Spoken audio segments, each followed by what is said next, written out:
Hello and welcome to my channel, or welcome back to my channel. This is Marlena's Chapter Break. Today we are talking about books that got me out of a reading slump. So if you are in a reading slump and you are looking for books to potentially get you out of that, this video is for you. Or if you just clicked on my video out of curiosity and you've actually never been in a reading slump, then congratulations to you. You're very lucky. So, if you've ever been in a reading slump where you want to read but you just can't focus, these are some books that helped me get out of it. Some were fast, some were immersive, and some just reminded me of why I loved reading in the first place. And although I don't remember all of the details, I do remember how these books made me feel, and that's what's most important in my opinion. Let's get started. The first book I'll be talking about today is Beautiful Ugly by Alice Feeney. This book follows an author named Grady who's calling his wife Abby on his way home to share some good news. While he's on the phone with her, he hears her slam on her brakes, get out of her car, and then she just disappears, just goes silent. So a year later, his wife goes missing, and Grady is having writer's block. So he decides to go to a remote island in Scotland to try to cure him of this writer's block. And while he's there, he sees this woman who looks a little bit too much like his wife. What I love about this book is that it had very short chapters. It's very psychological and grips you right from the beginning. It also has a lot of twists and turns. And I read this book, I believe, in one sitting, and I could not put it down. The next book I want to talk about is The Passengers by John Mars. This book takes place in the near future in a world with self-driving cars. There are 8 self-driving cars that have been hijacked and they are sent on a collision course to their deaths. And the crazy thing about it is that society is watching on television and they get to be the ones to decide who lives and who dies. What I loved about this book is it's a wild premise, but it's close enough to the current landscape that it doesn't feel super dystopian or science fiction. The chapters were really short and they shift from point of view to point of view pretty quickly. I actually listened to this one on audiobook and it was an amazing experience. I highly recommend it. Next, I would like to talk about Starling House.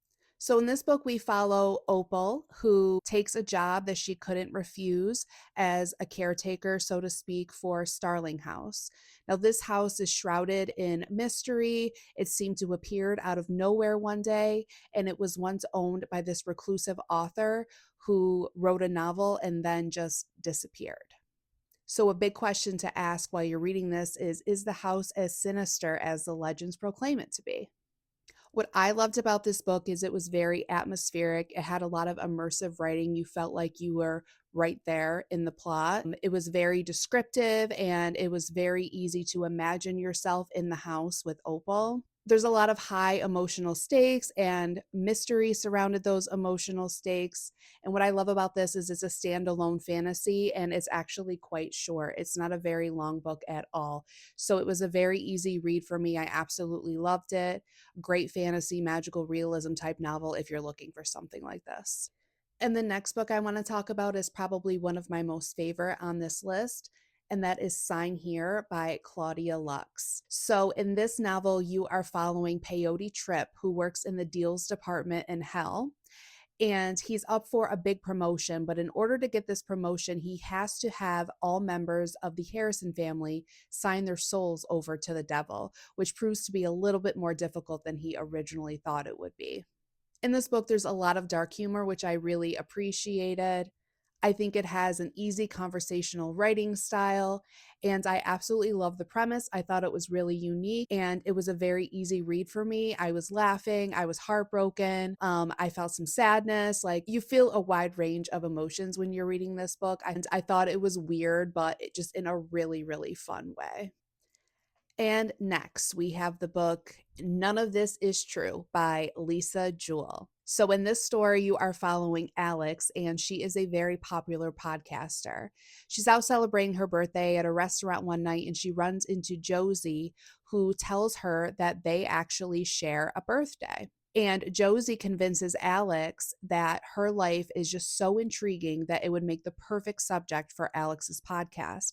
But as Alex starts learning more about Josie, she's realizing that Josie has a little bit of a darker past than she originally thought. And then Josie starts infiltrating Alex's life and it gets crazy. What I love most about this book is it's a documentary and podcast style writing. So there's some mixed media in here. I do love a good mixed media book. There's a lot of tension, but it builds at a really good pace in all the right places. And really, as I was reading this book, I just wanted to know what was going on. I wanted to keep reading because I couldn't wait to see what the big reveal was. And it was actually great. This was a 5-star read for me. This is probably my favorite Lisa Jewell book. So if you're looking for a high paced thriller, a page turner, mixed media, something that's going to grip you right from the beginning, this is a great book for that. And next, we have Pen Pal by J.T. Geisinger. In this story, a woman receives a letter on the day that her husband is buried, and it contains a cryptic message. The letter is also from somebody that she does not know. She writes back to this man and starts a correspondence with him when all of a sudden the correspondence just stops. And then a little while later, the man shows up at her door. I love this book because it has a little bit of everything. It has some spicy scenes, it has some mystery. It's an emotional and suspenseful read with very short chapters with a huge emotional payoff. And it has a great twist. I really enjoyed the twist in this book. So if you're looking for a spicy romance that also has some mystery, maybe a little bit of horror in it, I think you might really like this book.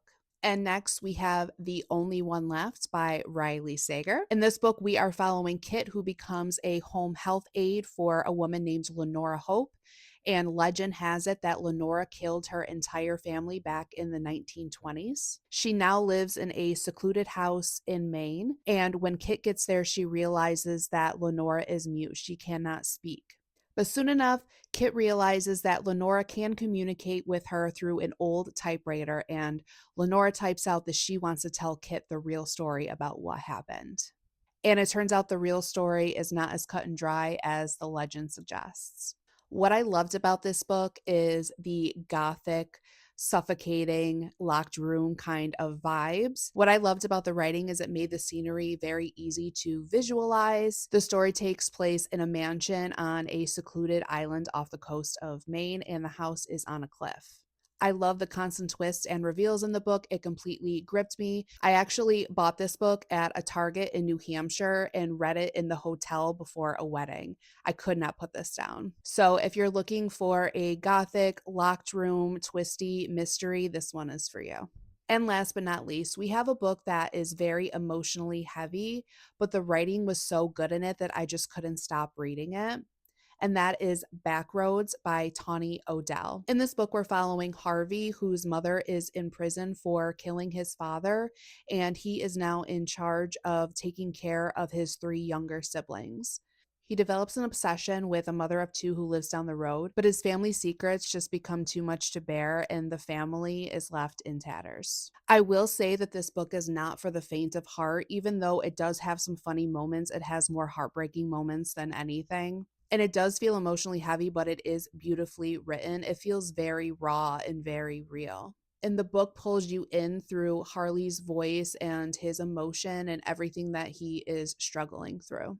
And this book is also by Tawny Odell, who is one of my most favorite authors. So if you're looking for a book that is very emotional but is also very beautifully written, then I would highly suggest Backroads by Tawny Odell.